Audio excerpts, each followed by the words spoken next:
those who were not in class or not paying attention in class to help you study for the final, remember that the final is on Friday. So you have up until Friday to make sure you understand all of these concepts. Also remember that while you're watching this, you can slow it down, you can speed it up, you can rewind it, you can do whatever you need to be able to make sure you understand it. So I'm going to go through this a little bit fast for that reason. So collinear. So collinear means that there are two or more points on the same line. And are any 2 points collinear? And the answer is yes, because if I had a point right here and a point right there, there is always going to be a line that I could draw that goes through those 2 points. All right, number 2. So as a reminder, you're trying to find the length of each segment, and you can literally count the spaces to find the answer. So from V to Z, I can count. That would be 1, 2, 3, 4, 5, 6, 7, 8, 9, 10. And then from W to Y would be 1, 2, 3, 4, 5 of those. V to Y would be 6 of them. X to Y would be 3, just counting 1, 2, 3.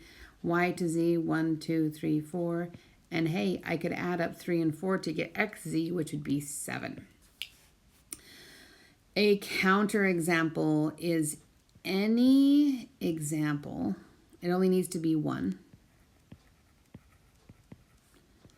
that makes a statement false, that shows a statement.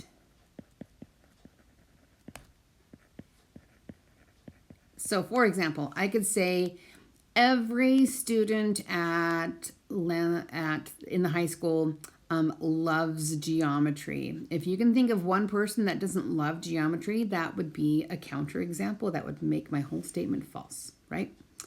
Okay, the measure of each angle. In order to do this well, you have to know how to read an angle. So if it says, so first of all, these are supposed to be angle symbols, like with a little angle right here. And then it reads like this. It goes from A, and it's asking how much does it turn to get from A, if you start at A, to B to E. So it's talking about this turn right there. How much did it turn by? Well, on a protractor, the numbers will show it. It would either be for this one, either 100 or 80. And since I can see this is an acute angle, I can see that would have to be 80 degrees. It looks smaller than 90 because it is. Okay, angle E, angle DBF. So I start with D, go to B, I end up at F. I'm going to have to subtract, right? First, I can see that it's acute. And up here at F, it's at 90. And I could subtract what it was right here, which kind of looks like it's going like 5, 10, 15, maybe 16. I don't know, something like that. And if we subtracted that, we would get 74 degrees. If you said 75, you would probably be fine. All right, angle EBG. So here's E going down to B, going up to G. You have two numbers that are going to be kind of in between stuff, right? So first, it looks like it's acute also. And G looks like it's the number halfway between 120 and 30. So I'd say 125. And we would subtract the 80 that we already knew that one was. So it would be 45 degrees. DBH, so here's DBH. I can first of all see that's really wide and nice, and that works well. And then the angle over here looks like it's not quite halfway between 140 and 130. 150, I mean. So it looks like it's at maybe, we'll say 144. I don't know, something like that. 143, 144, something like that. And then we're going to subtract over here, which we said was 16. So if I did 143, subtract 16, ooh, maybe I'd want to stack it, minus 16, then I would get 16, 13 subtract 6 is 7, 14 subtract 1 is 13. So I would get that it's obtuse, first of all, and that the angle would be 137 degrees. Now CBD, angle C is right here. B, and then D. Oh, that's really nice and wide. So that's going to be just reading the big numbers that are over here. So it looks like it's kind of in between 60 and 170, but a little bit closer. So maybe it's 174. So 174 degrees. And then the last one that says DGB. So DG is clear up here and B is down there. And we basically don't have enough information. So not enough info, because we only have one angle. We could figure out that angle, but that's not what it asked us to do, right? Okay, next problem. So what is the midpoint of a segment whose endpoints are those? So a midpoint, to find the midpoint, it'd be, you're gonna take the x's and add them together and divide it by 2. So I'm gonna do 1 and 2 to show that they're different x's. And then same thing with the y's. Add the y's and divide them by 2, because what we're doing is finding the average of the x's and the average of the y's. So for this case, it's going to be 2 plus 8 divided by 2 and 13 plus 1 divided by 2. Well, let's see, 2 plus 8 is 10 divided by 2, and then 13 plus 1 is 14 divided by 2, which means that our point would be 5 and 7. Then the distance, the formula is, so the length distance formula, so here's our midpoint formula. Our length formula was, we had the change, so it would be x1 subtract x2 squared and y1 subtract y2 squared, which we can use in decimals. I'm going to point to decimals because we can, right? So we would do the square root of, I'm going to do 2 subtract 8 squared plus 13 subtract 1 squared. And I can type it in exactly like that in decimals. And if I did that, I would get about equal to 13.4. And I'm just going to do that for the sake of time. All right. Then for the values of x and y. Well, for x, I can see that these two are opposite of each other. So by vertical angles, so x, I'm going to put by vertical angles.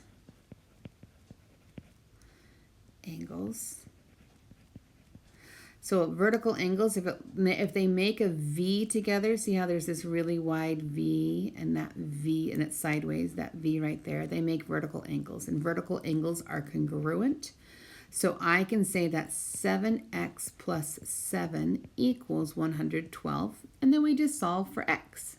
So subtract 7. And then 7x equals 105. Divide by 7. Divide by 7. Use a calculator and you get x is equal to 15. And then for the y's, and this is an important point that's going to come up later.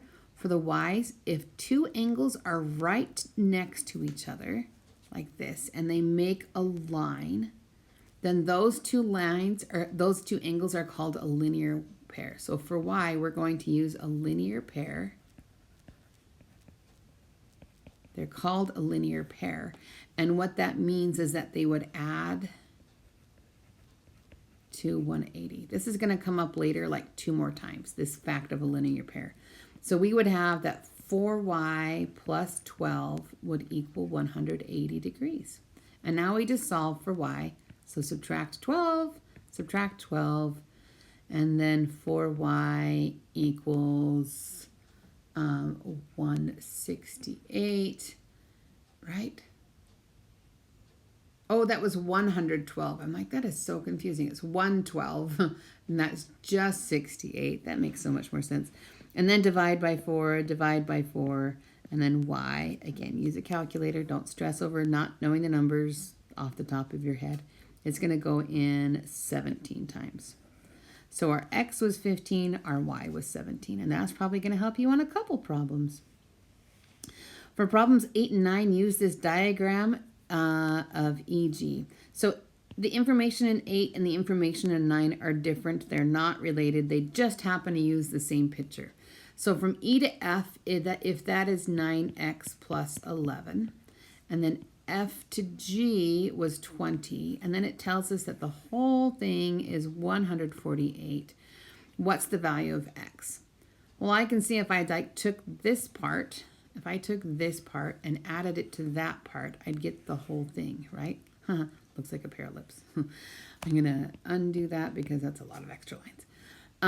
And then I'm going to say they add up to 148. So I'm going to be a little bit lazy and combine like terms before I write it out. So 11 plus 20 would be 31. So I would have 9x plus 31, because I added 11 and 20, equals 148. And we're just going to solve for x. So minus 31.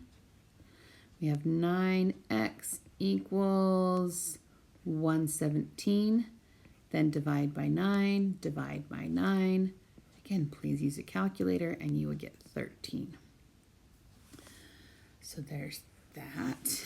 And then the last one, FEF. So this is a different picture, right? Tells us that EF is 10.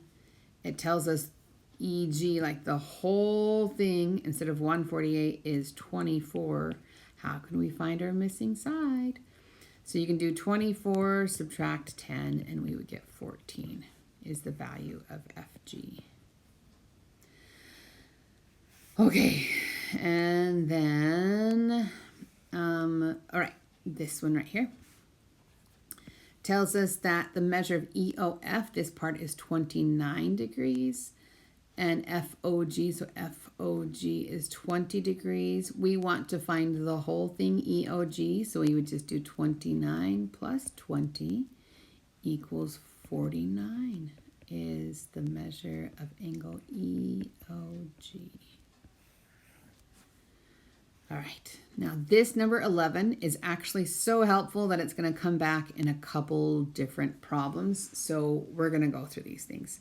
And I'm going to tell you that in this picture, we don't know if things are congruent, but there's a fact. If this is congruent, or this one is congruent, or this one is congruent, then these lines that look parallel would be parallel. The other thing that's also related, and it's a little bit different, is if the same side interior angles added to 180, then they would be parallel.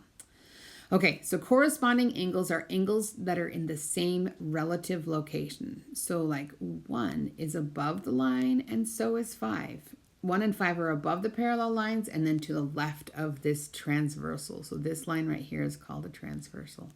So they're both above the parallel, what looks like the parallel lines, and to the left of the transversal. So it could be angle 1. And I'm going to put and angle 5. We are saying if they're congruent, then they're parallel, but we don't know that in this one. So 1 and 5, then 2, angle 2 would have to go with which one? So it's above and to the right, so that's angle 2, and then above and to the right would be angle 6. Then angle 3 would go with angle 7, and angle 4 would go with angle 8. Okay, alternate interior angles. So remember, if it's in between the lines, that's interior. If it's not, it's exterior. An alternate means one from one and one from the other. So one from this side on the top, and then one from that side on the bottom. So it'd be angle 3 and angle 5, or angle 4 and angle 6. Same side interior, so again they're interior, and 3 and 6 are on the same side. So angle 3 and angle 6, or angle 4 and angle 5. And here's what I was saying earlier. If we knew that like the measure of angle 3 plus the measure of angle 6, right, because those are the same side interior, if they equaled 180, then these two lines, like if we call this line A and that line B, then A would be parallel to B. Or if I said angle 4 plus the measure of angle 5 in the picture was at 180, same thing, right?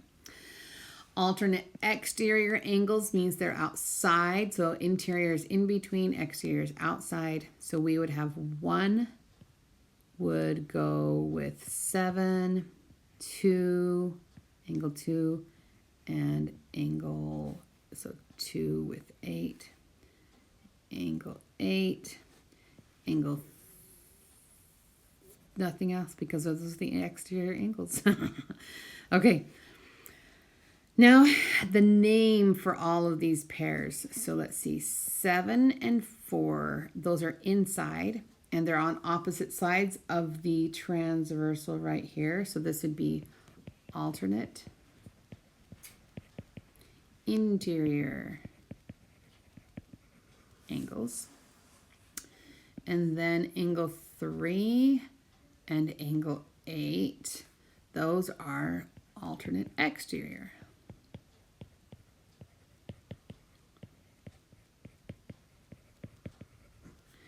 And then angle 5 and angle 1, those are the corresponding.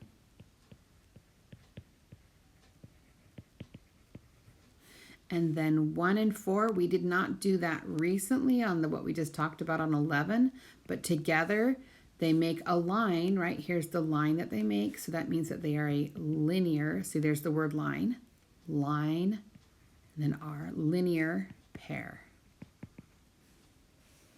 And if they add up to 180, then these lines would be, oh, no, nothing about that. So they do add up to 180. Doesn't mean anything is parallel.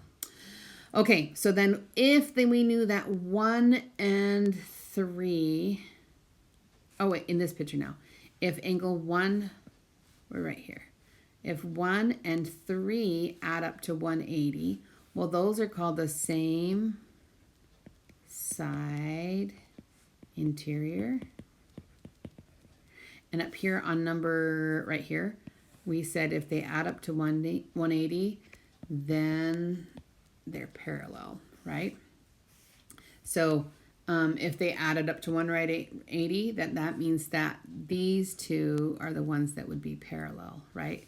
So same side interior, those two would be parallel. And then number 14 is if we knew that 3 was congruent to 7. Well, those are corresponding. I'm just going to put corresponding.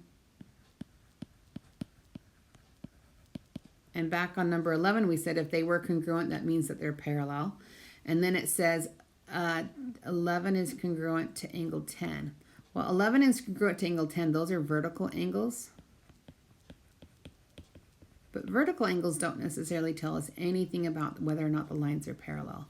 So the only ones we know for sure is that A, because these are the corresponding angles to side A and side B. Then A is parallel to B, but not necessarily to line C. We can't guarantee it, but we can with the other ones. Okay, then the next video, we'll go over the next page and so on and so forth. Good luck.